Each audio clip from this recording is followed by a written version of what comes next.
Un des points SEO les plus problématiques à faire sans outil, c'est calculer la densité de mots-clés et savoir quels mots intégrer à votre texte pour être dans les bonnes faveurs de Google. L'outil gratuit que je vous propose d'utiliser, c'est SEMrush.io. Donc là, bon, le design n'est pas incroyable. Voilà, ça c'est fait, mais bon, après, c'est un outil gratuit. Je vous mets l'URL tout en bas. Et globalement, c'est très simple. Vous allez tout en haut à gauche, hop, vous mettez votre mot-clé. Donc là, je l'ai fait pour consultant SEO. Donc là, on voit que mon mot-clé recherché, ça a été celui-là. Il vous donne le volume de recherche, le coût par clic pour les ads. Donc ça, c'est pas pour le SEO, hein, ça coûte pas 2,01 € pour se positionner en SEO, c'est vraiment pour les Google Ads. Et après, vous avez la compétition, mais c'est également la compétition des Google Ads, ce n'est pas la compétition SEO. Donc ça se présente sous ce format-là. Donc là, on a un espèce de petit graphique avec en rouge la suroptimisation, en vert la densité normale et en orange la densité qui est un peu faible. En tout cas, sous-optimisé, et en blanc c'est vraiment qu'on est soit beaucoup trop au-dessus, soit beaucoup trop en dessous. Et donc là on va voir toute une liste de mots. Donc là on peut voir pour consultant SEO, on va avoir le mot consultant, site, référencement, web, marketing, etc. Et ça va être des mots à placer stratégiquement dans votre contenu. Et évidemment, pour vous aider, vous allez avoir tout en bas un petit texte area avec tous les mots en haut.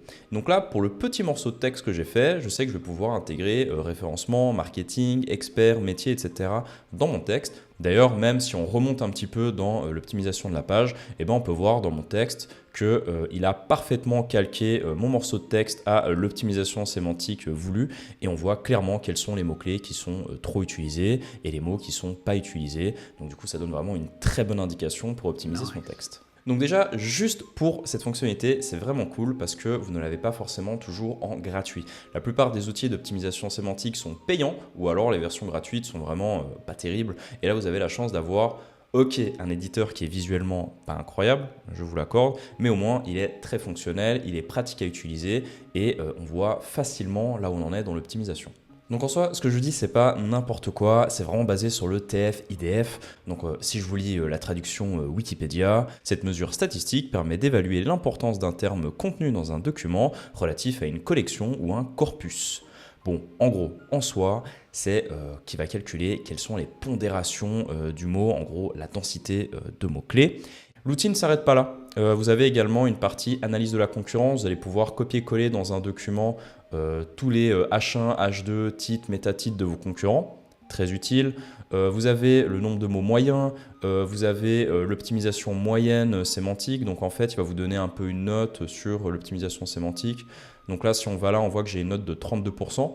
Et on peut voir qu'en moyenne, les concurrents sont à 114. Ça veut dire que si j'ai envie de l'optimiser sémantiquement, je vais essayer de me rapprocher le plus possible de cette valeur, voire même la dépasser un tout petit peu.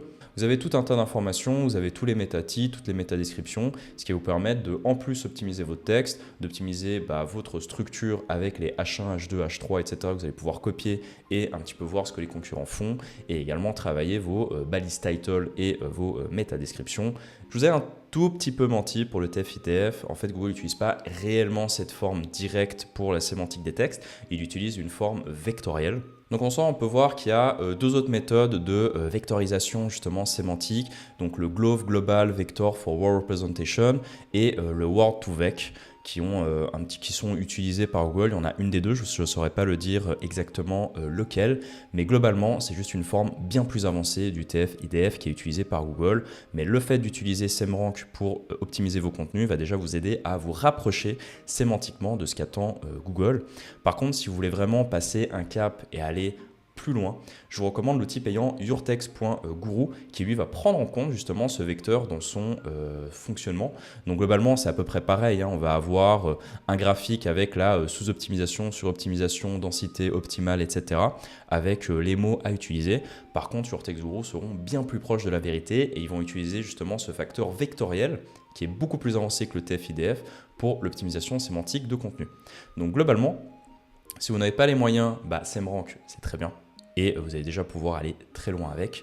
Par contre, si vous avez un petit peu de budget, je vous recommande d'utiliser yourtext.guru. C'est ce que j'utilise moi au quotidien pour optimiser mes textes.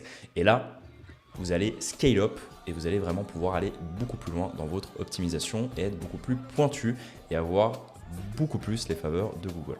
C'est vraiment l'outil que je vous recommande, yourtext.guru en payant et SEMrush en gratuit.